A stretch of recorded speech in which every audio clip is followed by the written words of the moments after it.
que si el puerto 1 y el puerto 2 están vivos, el tráfico no crítico de Internet es balanceado entre el puerto 1 y el puerto 2.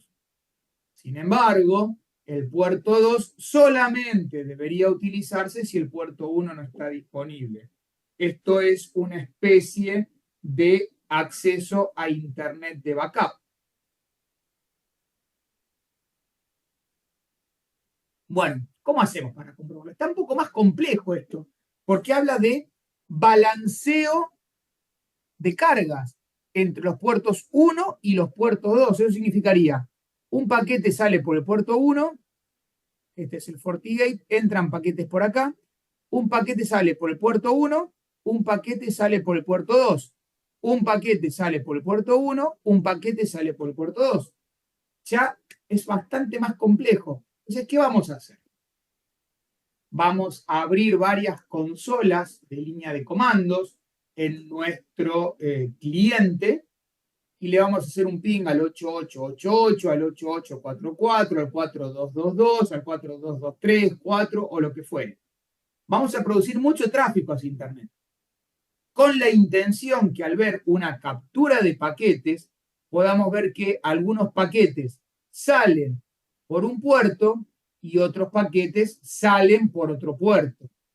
Entonces, veríamos cosas como que algunos paquetes entran por puerto 5 y salen por puerto 2, y otros paquetes entran por puerto 5 y salen por puerto 1, por ejemplo.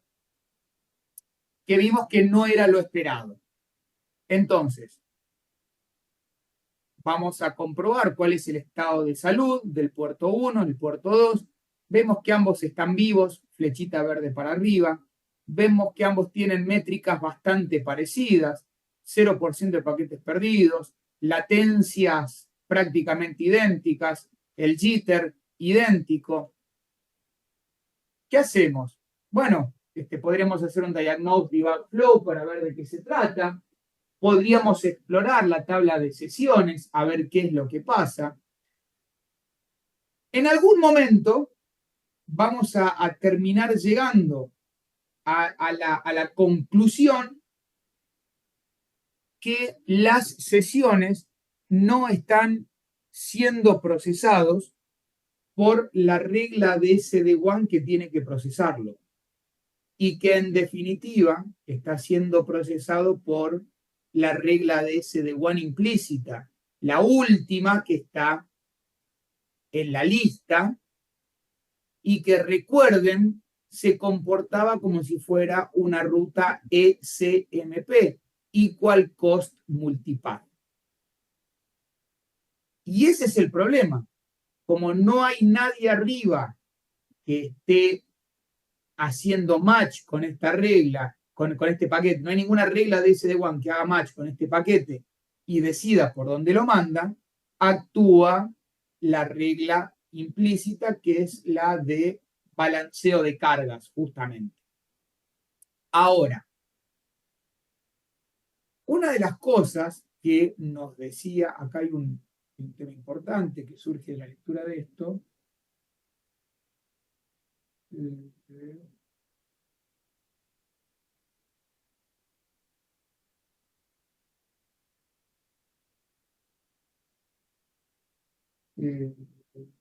Simulate, Solution Focus. Acá está.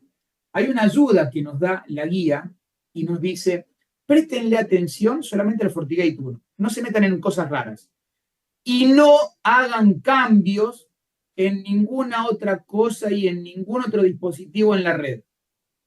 No cambien ninguna configuración en las reglas, ¿sí? Entonces, de alguna forma, esto nos está dando una guía. Podríamos agregar una regla arriba, decir que se procese de esta forma y listo.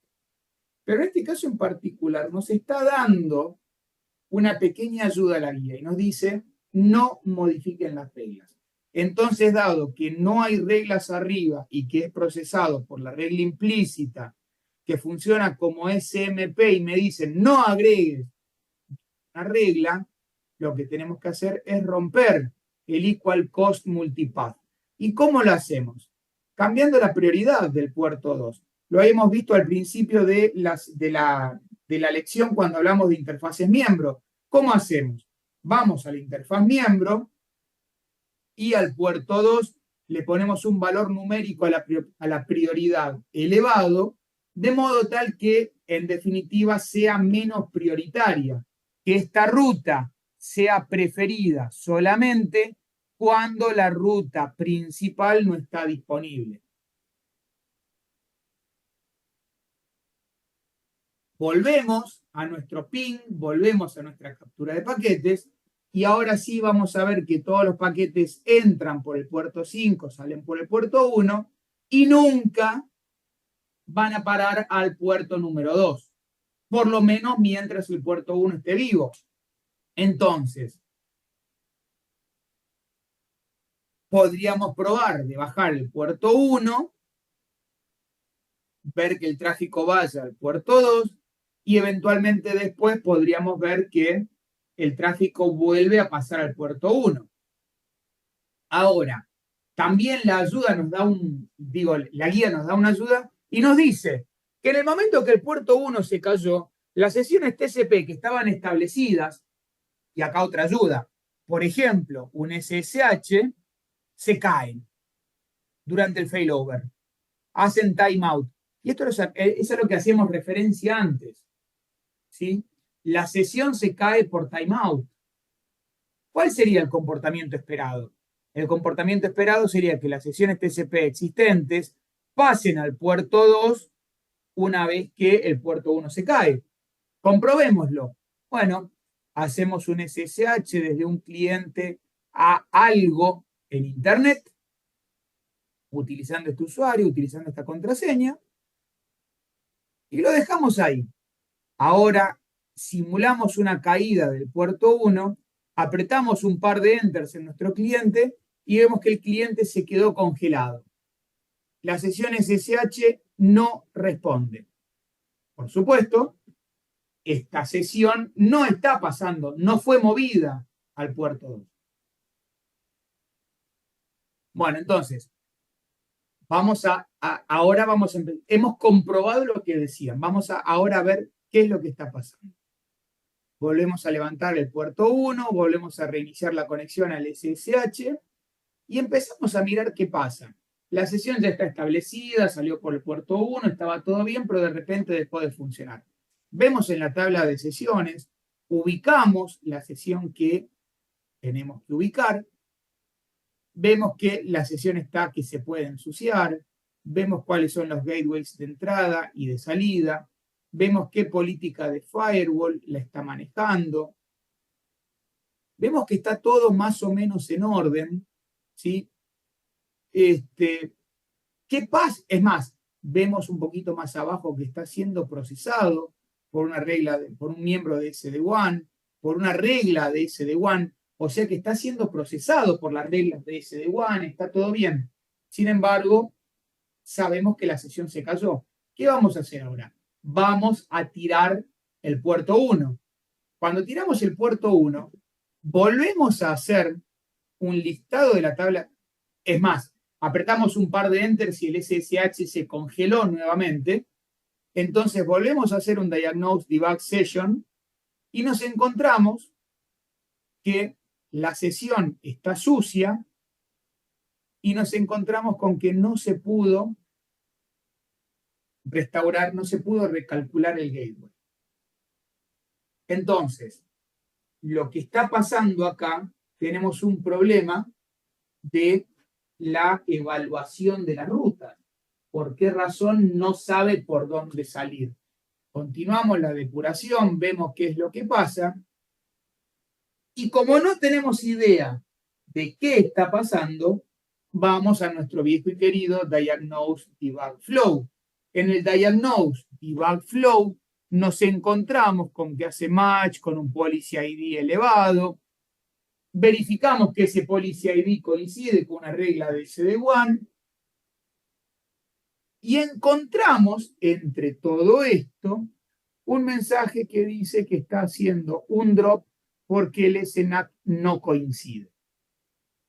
Y si se acuerdan alguno de los slides que vimos anteriormente, Esto era un problema que pasaba cuando las sesiones no tenían el SNAT. A ver, ¿dónde estaba ahí?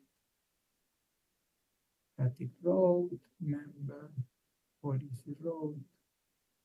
¿Dónde está? BGP, roadmap, dirty, interface.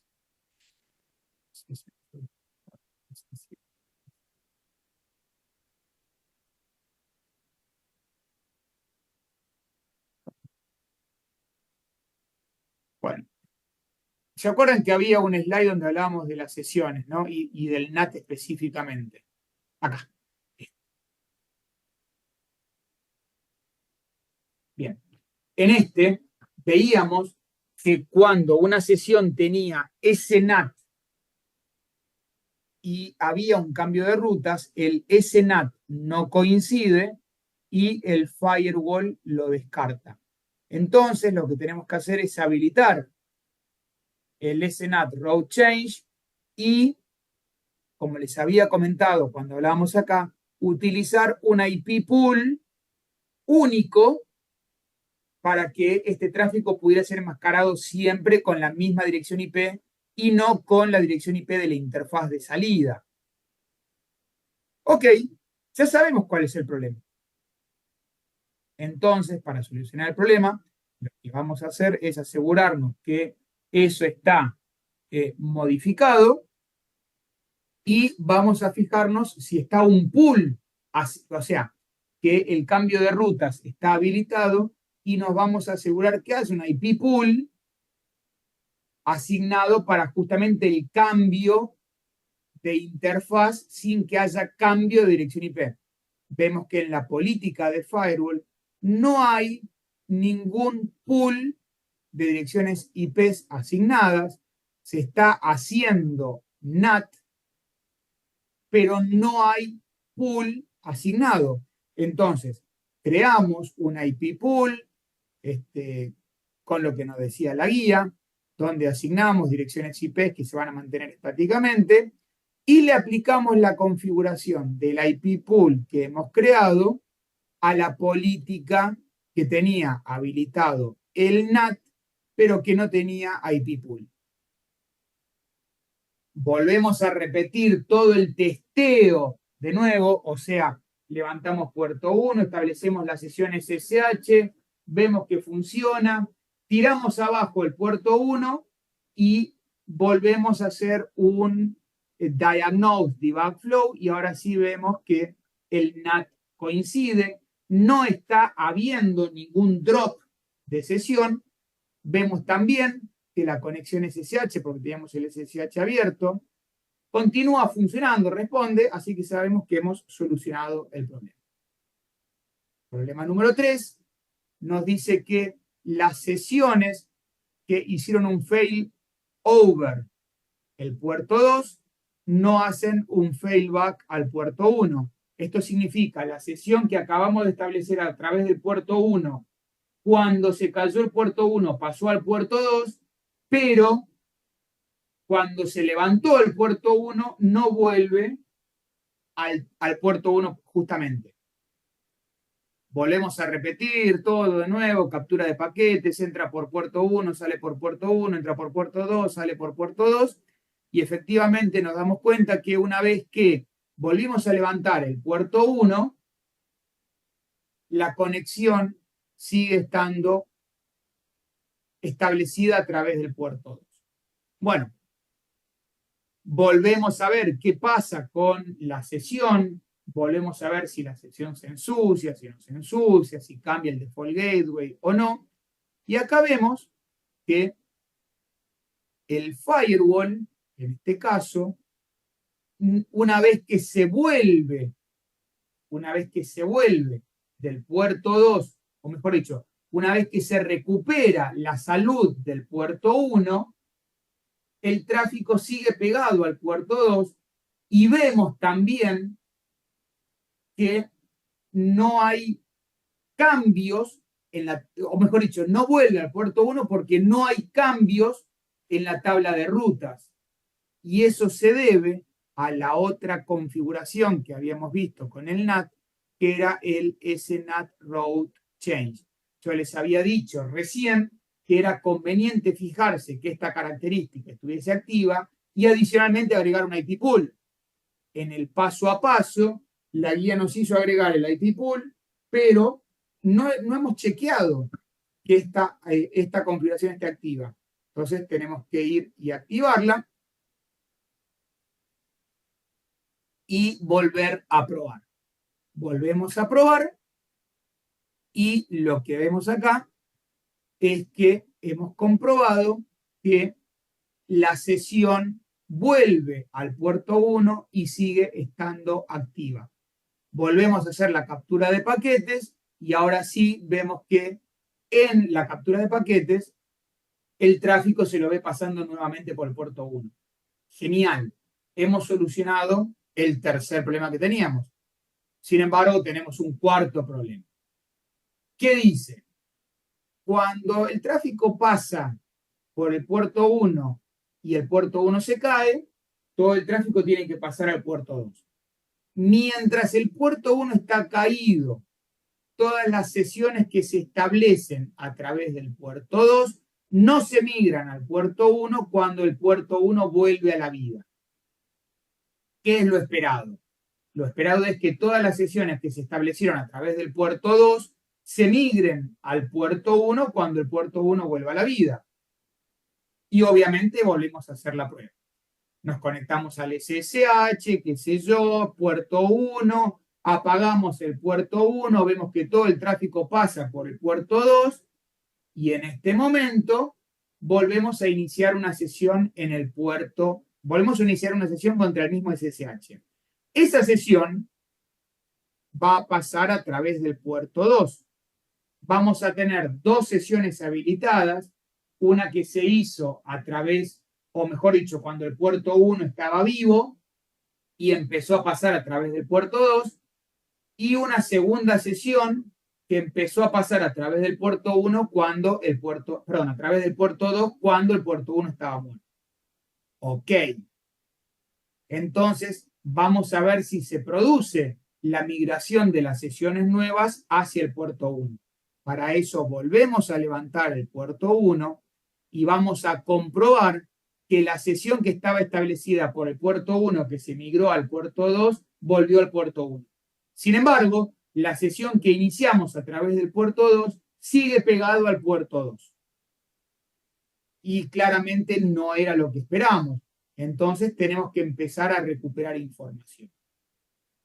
Volvemos a repetir toda la prueba de nuevo o eventualmente hacemos una lista de las sesiones establecidas y vemos que la sesión esta, la sesión nueva que se acaba de establecer, tiene el flag de route preserve. ¿Qué significa el route preserve en términos de configuración? ¿Cuándo vimos que, cómo se llamaba esa característica en FortiGate? Lo vimos recién cuando hablábamos de las sesiones.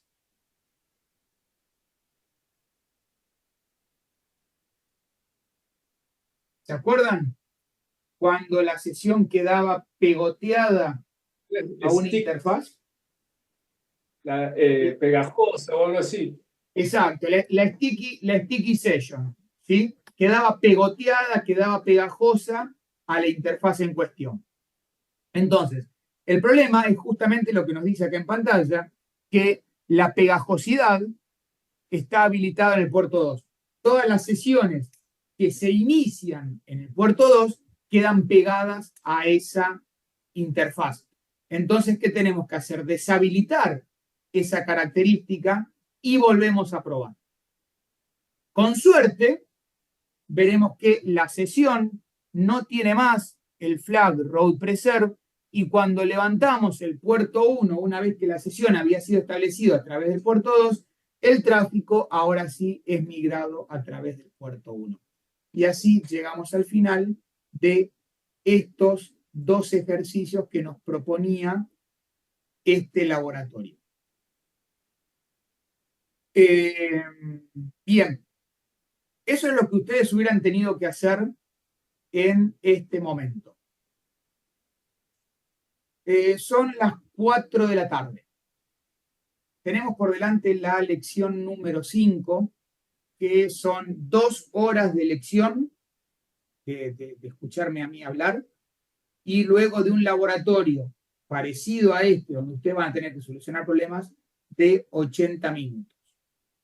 Entonces, yo les propongo lo siguiente.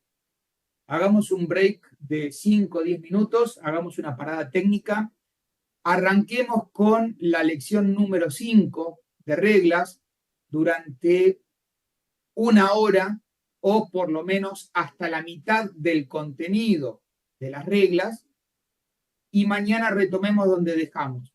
Una vez que terminamos el contenido de reglas, les explico cómo se resolvía el laboratorio y hacemos la lección número 6. ¿Les parece bien?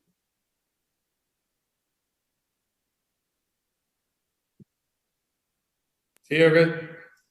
Bueno, voy a poner el contador a 10 minutos. Me voy a